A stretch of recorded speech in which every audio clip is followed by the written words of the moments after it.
जय भारत दोस्तों। अभी से कुछ दिन पहले इस इंडिया के सबसे बड़े यूट्यूबर ध्रुव राठी की यूट्यूब चैनल पे एक वीडियो अपलोड की जाती है डिक्टेटर, जिसका मतलब होता है तानाशाह। और अभी तक इस वीडियो को कुल 89 लाख लोगों ने देखा है। और आपको यह जानकर हैरानी होगी कि इस वीडियो में ज्यादातर बताया गया है कि डेमोक्रेसी खतरे में है, लेकिन इस वीडियो को देखकर मुझे तो ये लगता है कि डेमोक्रेसी तो अपने जगह पर सही है, विपक्षी खतरे में है। और इस वीडियो के दो टॉपिक्स होने चाहिए थे। यहाँ पर बीजेपी को एक देश के अंदर तानाशाह के रूप में दिखाया गया है। जितने भी मीडिया है ये सभी मोदी जी के अंदर मीडिया है और इनको गोदी मीडिया कहा गया। लेकिन एक्चुअल में ध्रुव राठी ने एक चीज कबूल की है कि मैंने इस वीडियो को बनाने के लिए विपक्षियों से कोई पैसे नहीं लिए। लोग सोचोगे कि यार पक्का मुझे किसी ऑपोजिशन पार्टी ने फंड किया होगा इस वीडियो को बनाने के लिए।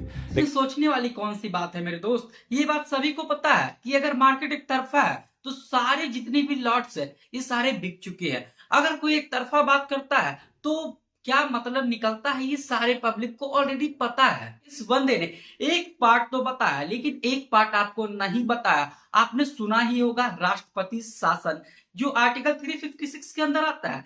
और इसे कांग्रेस एक हथियार की तरह यूज करती थी पुराने समय में। अगर आपको नहीं पता तो 1966 से लेके 1977 के बीच में इंदिरा गांधी ने इसे 37 बार यूज किया है। और अभी तक भारत में कुल 123 टाइम्स इस राष्ट्रपति शासन का यूज किया जा चुका है। बी आर अम्बेडकर ने भी आर्टिकल 356 को एक डेड लेटर कहा था, यानी मरा हुआ चिट्ठी।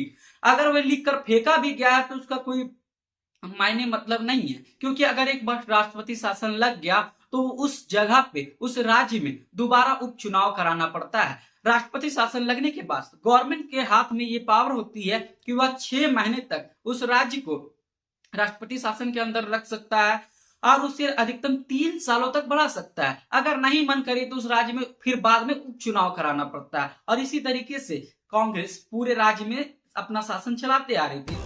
पहली बार इसे यूज किया गया पंजाब की सरकार गिराने में, दूसरी बार इसे यूज किया गया केरल की सरकार गिराने में।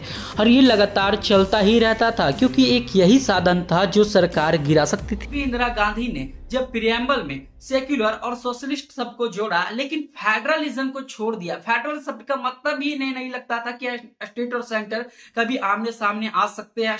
सरकार कोई भी, हमारा इंडिया एक फेडरल कंट्री है, यहाँ पर स्टेट और सेंटर मिलाकर काम करते हैं। लेकिन ये बात कांग्रेस को कतई पसंद नहीं थी। आर्टिकल 356 को जानने से पहले आपको थोड़ी सी फ्लैशबैक में जानी होगी, जहाँ पर ब्रिटिशर्स इंडिया पे राज करते थे। वर्ल्ड वार 1 से पहले भारतीयों से ब्रिटिशर्स ने वादा किया था कि अगर वे वर्ल्ड वार में साथ देते हैं तो ब्रिटिश शासन में भारतीयों को भी मौका मिलेगा। तो इसका पहला लॉलीपॉप तैयार किया गया भारत शासन अधिनियम 1919, जिसमें एक कार्यकारी और एक गवर्नर बनाया गया जिसमें भारतीय होते थे। लेकिन इसका सारा नियंत्रण अभी भी ब्रिटिशर्स के पास ही था। तो जब भारत सरकार अधिनियम 1935 लाया गया उस समय ब्रिटिशर्स ने ये सोचा कि हम मेन प्रांत तो भारतीयों को दे रहे हैं, लेकिन एक ऐसा ऑप्शन हमारे पास तो होना चाहिए ना।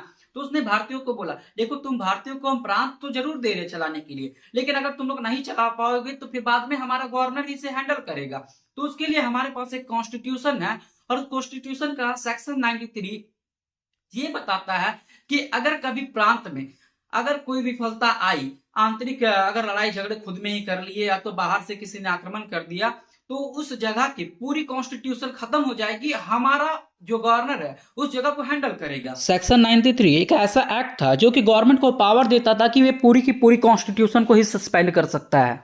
अब इस सेक्शन को ब्रिटिशर्स एक हथियार की तरह इस्तेमाल करना स्टार्ट कर दिए। अब यही जो पार्ट है वह हमारे भारतीय कॉन्स्टिट्यूशन में रह गया, जो बाबा भीमराव अम्बेडकर ने तैयार किया।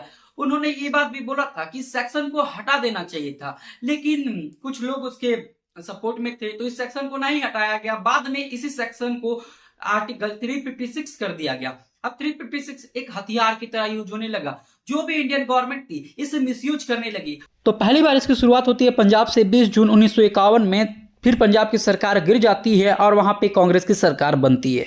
और फिर जब दूसरी बार केरल में कम्युनिस्ट पार्टी की सरकार बनी, ज्यादातर क्या होते थे वहां की जितने भी एजुकेशनल इंस्टीट्यूट थे, जो कुछ एग्रीकल्चरल लैंड थे, ये सभी जमींदार के अंदर आते थे। जितने भी एजुकेशनल इंस्टीट्यूट थे सारे के स्टाफ को मैनेज करना, वहाँ के एजुकेशन सिस्टम को मैनेज करना, ये काम था वहाँ की चर्च का और एनएसएस का। तो वहाँ की कम्युनिस्ट पार्टी ने ये वादा किया कि हम सारी चीज़ों को स्टेट के अंदर लेकर आएंगे। फर्स्ट असेंबली खत्म हुई, एजुकेशन बिल को पास किया गया, एग्रेरियन बिल को पास किया गया, डायरेक्ट दंगे स्टार्ट हो गए। अगले ही दिन कांग्रेस वालों और इंडियन मुस्लिम लीग एनएसएस जो कि वहां पे मेन पार्ट थी, उसने दंगे करवाना स्टार्ट कर दिए। भाई किसी तरीके से राष्ट्रपति शासन ही तो लगाना था, तो दंगे करना स्टार्ट हो गया। लगभग 1.5 लाख लोगों को जेल में डाला गया, 284 लोगों पे लाठीचार्ज किया गया, एक प्रेग्नेंट वुमेन की हत्या हो गई पुलिस फायरिंग के दौरान। उस समय वहां पे और ज्यादा एग्रेवेशन देखने को मिला। फिर सेंट्रल गवर्नमेंट में बैठी कांग्रेस ने ये बोला कि मैंने पहले ही बताया था कि केरल राज्य है और राज्य तुम लोगों से नहीं हैंडल होगा, चलो वहां पे राष्ट्रपति शासन लगा देते हैं। फिर वहां पे राष्ट्रपति शासन का यूज किया गया, आर्टिकल 356 का यूज किया गया। ये एक फैक्ट बात है, अगर आपको नहीं पता तो पूरा गूगल भरा पड़ा है, इस चीज के बारे में जाओ और सर्च करो। गलत इंफॉर्मेशन लेने से ऐसा नहीं है कि आप एक तानाशाह से बच जाएंगे। तो असली तानाशाह जो था उस समय वे कौन था ये तो आपको पता है, अगर नहीं पता तो आप गूगल में सर्च करो मिसयूज ऑफ आर्टिकल 356। और ये कॉन्स्टिट्यूशन को मिसयूज करने वाले, भारत को तोड़ने वाले आज भारत जोड़ो यात्रा चला रहे हैं। एक ऐसी अकेली सरकार थी जिन्हें करुणानिधि की सरकार भी नहीं पसंद आई। यही कहानी लगातार चलती ही रहती थी। आर्टिकल 356 जब मन तब यूज कर दिया जाता था। जहां पे हमारी सरकार नहीं बने, अगर विपक्षियों को गिराना है, एक राजनीतिक दबाव बनाना है, आर्टिकल 356 लगा लो। हद तो तब हो गई जब कर्नाटका में सरकार 1994 में गिराई गई। एसआर बोम्मई की सरकार थी। एसआर बोम्मई इधर उधर कुछ नहीं सुने, वे हाईकोर्ट गए, हाईकोर्ट में काम नहीं बनी, फिर वे सुप्रीम कोर्ट चले गए। तो सुप्रीम कोर्ट में केस दर्ज किया गया SR Bombay versus union of India. इसमें एसआर बोम्बई की जीत होती है और सुप्रीम कोर्ट अपना सोपड़ा टाइट करता है और बताता है कि आर्टिकल 356 सिर्फ और सिर्फ राजनीतिक कारणों के लिए नहीं लगाया जा सकता। इसे बनाया गया है ताकि किसी राज्य में अगर अशांति फैले या तो किसी राज्य में बाहरी आक्रमण हो, तब राष्ट्रपति अपना शासन का यूज करके राज्यपाल के थ्रू पूरे स्टेट पे कब्जा कर सकता है, पूरे स्टेट की सरकार को चला सकता है। लेकिन अगर कोई राजनीतिक कारण से इसे यूज करता है तो ये कदापि बर्दाश्त नहीं होगा। तो दोस्तों ये थी पूरी फैक्ट कहानी कि अगर तानाशाह आज के समय में बीजेपी है तो कांग्रेस भी तानाशाह बनना चाह रही थी। लेकिन ये जो डेमोक्रेसी है यहाँ पे पब्लिक की चलती है। 5 साल की आने वाली सरकार और जाने वाली सरकार की कोई नहीं सुनता। अगर पब्लिक को लगता है कि चीजें गलत हो रही है तो पब्लिक खुद एक्शन लेते हैं।